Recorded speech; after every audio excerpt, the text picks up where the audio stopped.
ان دنوں میں اگر کسی کا ٹیسٹ اس عرصے میں آ رہا ہے تو موسم دیکھیں، ابھی موسم خراب ہوتے جا رہے ہیں، بارشیں ہوں گی اور اس طرح سے آپ کے ٹیسٹ ہوں گے۔ اس طرح کے موسم میں آپ لوگوں کو تھوڑی سی گنجائش مل جاتی ہے۔ ویٹ ویدر میں بھی آپ کو چلانی گاڑی آنی چاہیے، لیکن کیا ہوتا ہے کہ آپ کے لیے تھوڑی زیادہ پریشانی ہو جاتی ہے۔ تو اس کے لیے آپ کو کیا کرنا چاہیے، آپ کو زیادہ پیسفل ہونا چاہیے۔ اس میں سٹاپنگ ڈسٹنس جو ہے وہ ڈبل ہو جاتا ہے، 4 سیکنڈ کا ہو جاتا ہے، اور سپیڈ کی ریسٹرکشن بھی تھوڑی کم ہو جاتی ہے آپ لوگوں کے لیے۔ حقیقت میں اس میں اگر دیکھا جائے تو آپ کے لیے آسانی ہے، اور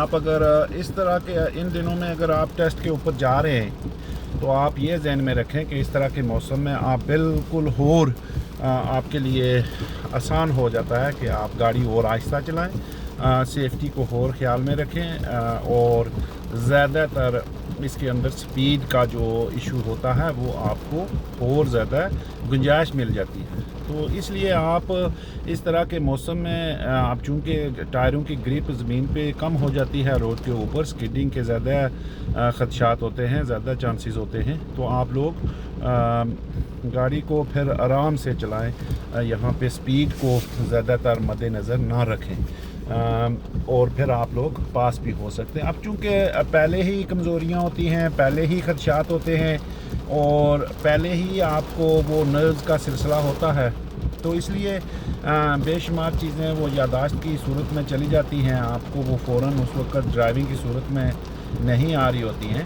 تو آپ یہ ذہن میں رکھا کرو کہ اگر اس طرح کا موسم ہے تو آج کل اگر آپ کے جن لوگوں کے ٹیسٹ ہو رہے ہیں، اور اگر اس طرح کا موسم ہو جاتا ہے تو اس میں گھبرانے کی ضرورت نہیں ہوتی ہے۔ کسی بھی کام کو گھبرا کے کریں گے تو خطرے کی گھنٹی بجتی ہے، گھبرا کے کوئی بھی کام نہیں کرنا چاہیے۔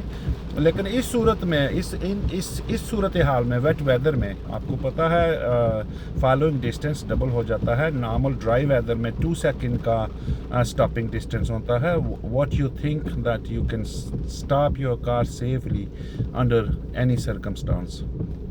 So dry weather میں 2 سیکنڈ، wet weather میں like this is a 4 second.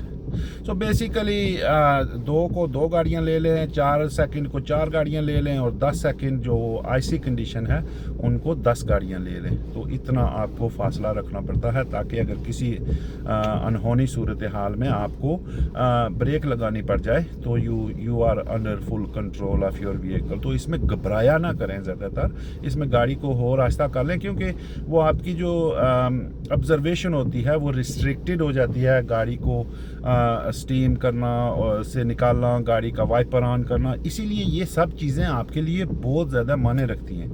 یہ سب چیزیں آپ کے لیے بہت زیادہ ویلیو رکھتی ہیں کہ ان کو پہلے سے سیکھیں، تاکہ اگر کسی صورتحال میں آپ جا رہے ہیں تو فرنٹ سکرین کو کوئی انڈا لگ گیا یا کوئی ایسی صورتحال ہو گئی کہ وہ اب آپ کی آبزرویشن ریسٹرکٹیڈ ہو گئی، تو آپ اگر نہیں کر سکیں گے یا پینک ہو جائیں گے تو بہت برے ایکسیڈنٹ ہو جاتے ہیں۔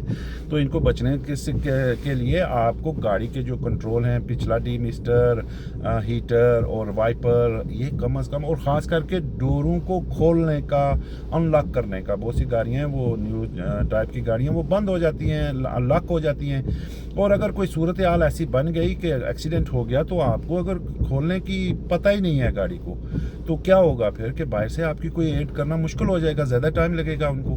تو اس لیے آپ ہر ایک چیز کے لیے آپ تیار رہا کریں، اور یہ کنٹرول ضرور سیکھا کریں۔ یہ نہ کہا کریں کہ نہیں میں فوکس میں کنسنٹریٹ کر رہا ہوں۔ ایسے ہوتا ہے کہ آپ when you tell people to clean front screen, back screen and they get panic and because they don't know how to do it or they forgot، وہ بولتے ہیں ہم کنسنٹریٹ کر رہے ہیں ڈرائیونگ کو۔ ارے بھائی یہ کس کا ہے؟ یہ چیز کیوں نہیں سوچتے ہو کہ اگر سکرین کو گڑبڑ ہو گئی ہے، آپ نہیں اس کو آن کر سکو گے یا نہیں کر سکو تو پھر کیا کنسنٹریٹ کرو گے؟ جب آپ کو آگے نظر ہی نہیں آئے گا تو پھر کنسنٹریٹ کیا کرو گے؟ یہ سوچنے والی باتیں۔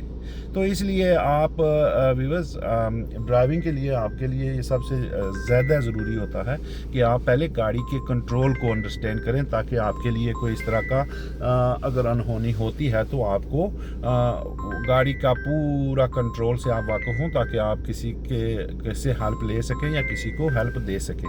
Hope this helps and thanks for appreciation, liking, sharing and understanding the videos.